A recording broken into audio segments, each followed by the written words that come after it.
안녕하십니까.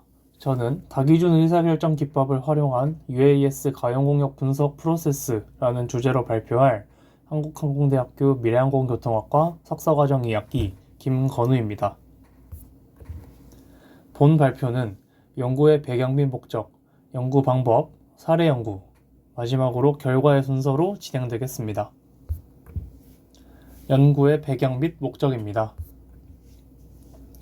UAS 활용 분야가 감시, 배송, 촬영 등으로 확장됨에 따라 UAS의 교통량이 증가할 것으로 예상됩니다.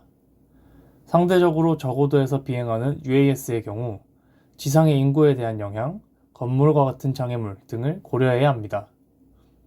이들을 종합적으로 반영하여 UAS의 경로를 설정하는 방법은 크게 두 가지로 구별할 수 있습니다.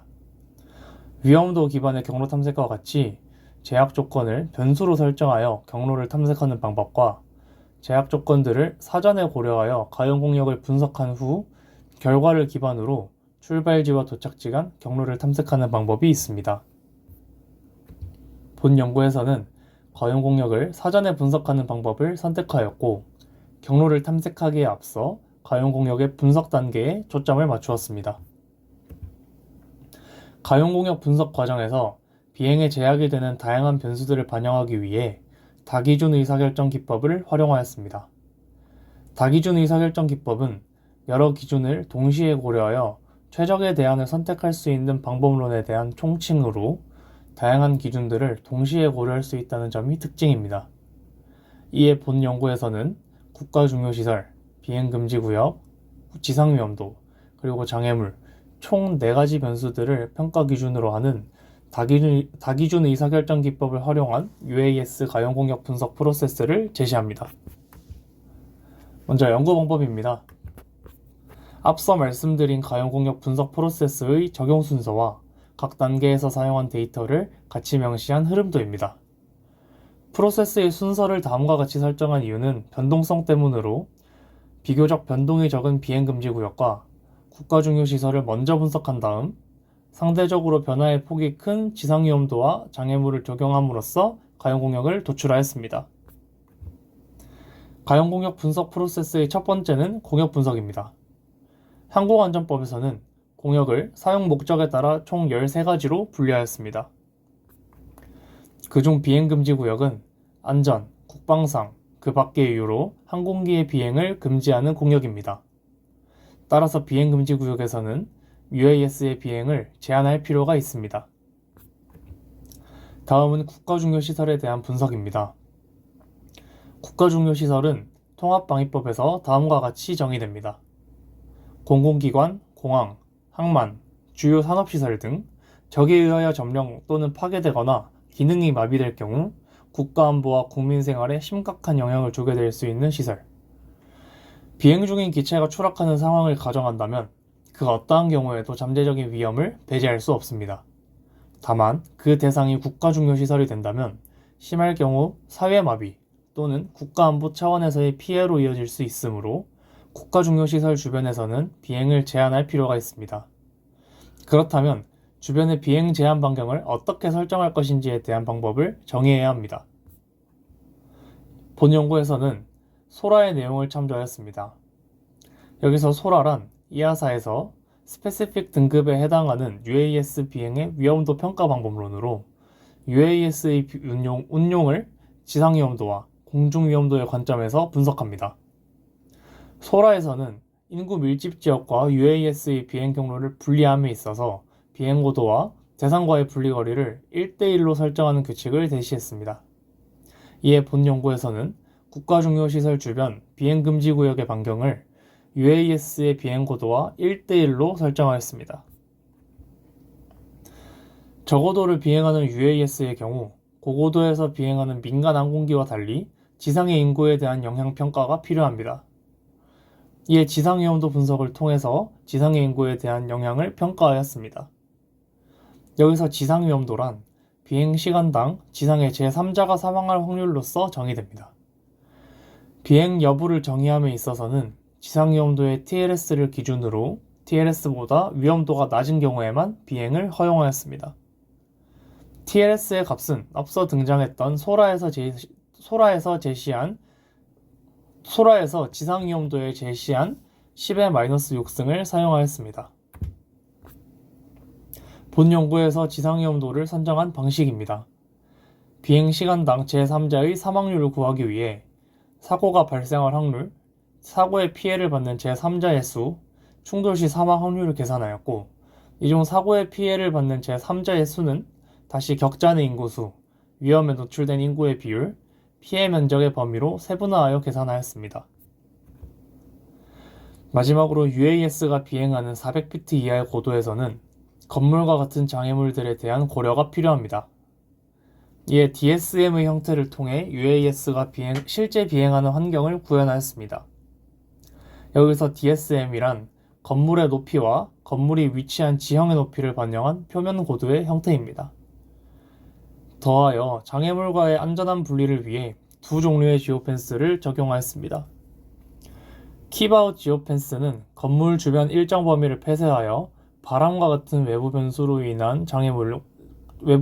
인해 장애물과의 충돌을 방지합니다. 킵인 지오펜스는 UAS의 위치 오차 및 안정성을 고려한 것으로 기체가 있을 것으로 예상되는 구형 경계를 의미합니다. 아래 그림은 각 지오펜스에 대한 간단한 설명입니다. 상단의 그림은 킵아웃 지오펜스, 하단의 그림은 킵인 지오펜스를 나타냅니다. 상단 그림의 건물과 붉은 테두리 사이의 공간은 해당 건물의 킵아웃 지오펜스에 해당하는 부분으로 기체의 진입이 불가능합니다. 하단의 기체 주변 붉은색 반경은 각 기체별로 상이한 위치 오차, 즉 킵인 지오펜스입니다. 이때 통로의 폭보다 기체의 위치 오차 반경이 클 경우에는 진입이 불가하도록 설정했습니다. 사례 연구입니다. 본 연구에서 제시한 가용공역 분석 프로세스를 서울시 영등포구를 대상으로 사례 연구를 수행하였습니다. 영등포구를 대상으로 사례 연구를 수행한 이유는 국가중요시설에 있습니다. 국가중요시설은 보안상의 이유로 그 목록이 공개되어 있지 않습니다. 따라서 국회의사당과 영등포구 하수처리장이라는 두 개의 대표적인 국가중요시설이 위치한 영등포구를 대상으로 사례 연구를 진행하였습니다. 아래는 사례 연구에 사용된 파라미터들에 대한 설명입니다. 사례 연구의 시간대는 8월 20일 14시로 설정하였으며 영등포구 90m 상공의 가용공역을 분석하였습니다. 사례 연구에서 사용한 인구 데이터는 서울시에서 제공한 생활인구 데이터를 사용하였으며 10개구 단위의 생활인구를 하천을 제외한 곳에 랜덤으로 할당한 후 100m 격자 내의 인구를 계산하였습니다. 지상위험도 산정 시 사용되는 치명적 사고가 발생할 확률은 공개된 수치의 부재로 인해 베이지안 네트워크를 통해 주요 고장 원인들에 대한 분석을 진행한 팽한의 연구를 참조하였습니다. 추락 시 피해 면적은 기체 무게를 기반으로 피해 면적을 산정한 선행 연구를 참조하여 3.5제곱미터로 설정하였습니다. 기체와 충돌 시 사람이 사망할 확률은 운동에너지와 사망률 간 상관관계를 분석한 선행 연구를 참조하였습니다. 본 시나리오에서 기체의 운동에너지를 계산한 결과 250주를 초과하는 것으로 확인하였고, 이에 따라 기체와 충돌 시 사람이 사망할 확률은 1로 설정하였습니다. 장애물을 고려할 때 앞서 두 가지의 지오펜스를 적용하였는데, 우선 킵아웃 지오펜스는 빌딩풍의 영향을 고려한 선행 연구에서 착안하여 60m 이상 고층 건물의 경우 30m, 60m 이하의 건물에 대해서는 15m로 설정하였습니다.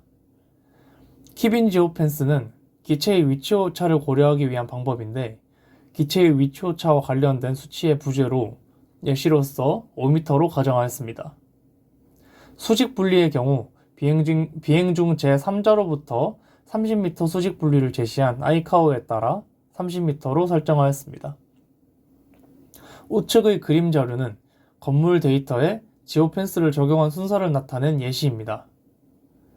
처음 건물의 형태에 킵아웃 지오펜스를 적용한 결과를 보시면 주변에 형성된 지오펜스로 인해 진입이 불가능한 공간이 생긴 것을 확인하실 수 있습니다. 본 연구에서는 동일 고도에서만 비행하는 상황을 가정하였기 때문에 키빈 지오펜스를 적용하면서 진입이 불가능한 중간 지점을 폐쇄하여 가용공역을 도출하였습니다. 아래의 자료는 본 연구에서 제시한 프로세스를 순차적으로 적용한 것으로 고정장애물, 지상의 엄도, 킵아웃 지오펜스, 킵인 지오펜스를 단계별로 적용한 자료입니다.